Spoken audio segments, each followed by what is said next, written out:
बड' लेटेस्ट आपडेटआव बयखौबो बरायबाय। दिनैनि रादाबखौ फरायदों आं प्रमद खाख्लारि। गिबि निउस दङ। बिटिआरनि गाहाय प्रमद बर'नि सायाव बारग' मन्थ्रि रिहन दैमारिनि बेरफुसार बिबुंथि। हाग्रामा महिलारियानो बिटिसिनि मोजांसिन दैदेनगिरिमोन।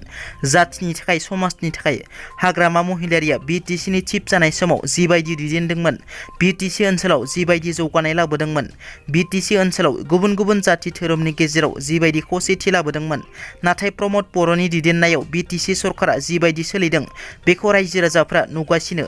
हाग्रामा महिलारि आरो प्रमद बर'नि फारागथिखौ रायजो राजाफ्रा नुखाबाय। प्रमद बर'आ जिबायदि खामानि मावदों बेनि सायाव रायजो राजाफ्रा फोथायनाय गैलिया। बे बोसोरसे 10 दानाव बिटिसिखौ गोजौ लांनांगौमोन, नाथाय गाहायावसो लांगासिनो दङ, बेखौ रायजो राजाफ्रा नुगासिनो दं होनना रोखा बुंथियो। आसामनि गिबि मन्थ्रि डक्टर हिमन्त बिश्व शर्मा बिथाङा रां जाख्ल'ग्राफोरनि सायाव गोख्रों नोजोर लाखिनो बिथोन होनाय बादियै दिनै फिन रां घुस लानायनि दायाव सासे हमजादों। दिनै हाग्रा बिफाननि जाख्ल'ग्रा मावख'गिरि देबब्रत गगैखौ हमदों। Directorate of vigilance and anti कराप्सननि मोनसे जर'खा हान्जाया काछार जिल्लानि लखिमपुर रेन्जनि हाग्रा मावख'गिरि देबब्रत गगैखौ रां घुस लानाय समावनो हमनो हायो।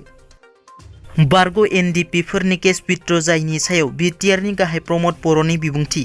माखासे बारग' एनडिपिफोरनि दासिमबो केसआ विथड्र जायाखै आरो गोबां फिसा फिसा जेंनाफोर दङ। बेफोरखौ लानानै दिनै बिटिआर सरकारा सावरायदों। बिटिआर गोरोबथानि दफाफोरा मावफुंजागासिनो आरो बेसेबां मावफुंजाखो बिथांमोनाबो मिथिनो लुबैयो। बेफोरखौ सावरायनाय जादों आरो फैगौ 20 आगस्तआव गासैखौबो लानानै सावरायफिननाय जागोन होनना बुंथियो। बर' थुनलाइ आफादनि गाहाय नेहाथारि प्रशान्त बर'आ आसाम केबिनेटआ बर' बिजोंनि बेरेखा थांखि लानायनि सायाव गोख्रों बिबुंथि लाखिदों। बर'फोरा सिगां डिभाइड आसाम 50-50 बुंदोंमोन, बे आलादा बाथ्रा। नाथाय दायो सरकारा 50-50 कनसेप्टनि गेजेरजों सरकारि फरायसालि गायसननो नागिरगासिनो। सिगांनिफ्रायनो इंराजि मोनसे आयदा दंखायो आरो दायो सानखान्थि आरो बिगियानाबो जानो थांगासिनो। मोनसे फरायसालियाव मोन6 आयदा थायो, बिनिनो मोनथाम आयदाया इंराजि जानाय लोगो लोगोनो 50% इंराजि आरो 50% बर' बिजों जानो थांगासिनो। फैगौ 4-5 बोसोरनि गेजेरावनो असमिया बर' बिजोंनि फरायसालिया इंराजि जाहैजोबनो हागौ। सरकारा जुदि जोंनि दाबि, जोंनि सेन्टिमेन्ट साननायखौ जुदि खहा खालामनो दोरोदनाय बायदि थांखियाव थाबाय थायोब्ला जों सोमावसारगोन होनना आरो फैबाय थानाय समाव सोमावसारनो थाखाय साखाफारा जानो रायजो राजाफोरखौ खावलायो। The little master season 5 reality show' देरहासार जानाय बर'नि फिसा नबजित नार्जारिखौ बरायनाय मान बावनाय सानखालि बिटिआर सरकारा खोथा होनाय बादियै नबजित नार्जारिनो बिटिआर सरकारा फैगौ 6 आगस्ट खालारखालि 3 लाख रांखौ गथायसिगोन होनना खौरां मोननाय जादों। तामुलपुर जिल्लानि कुमारिकाटा पुलिस थानानि सिङाव थानाय टिके बस्तियाव थांनाय मोनाबिलियाव गोथै देहा बोखांनो हायो।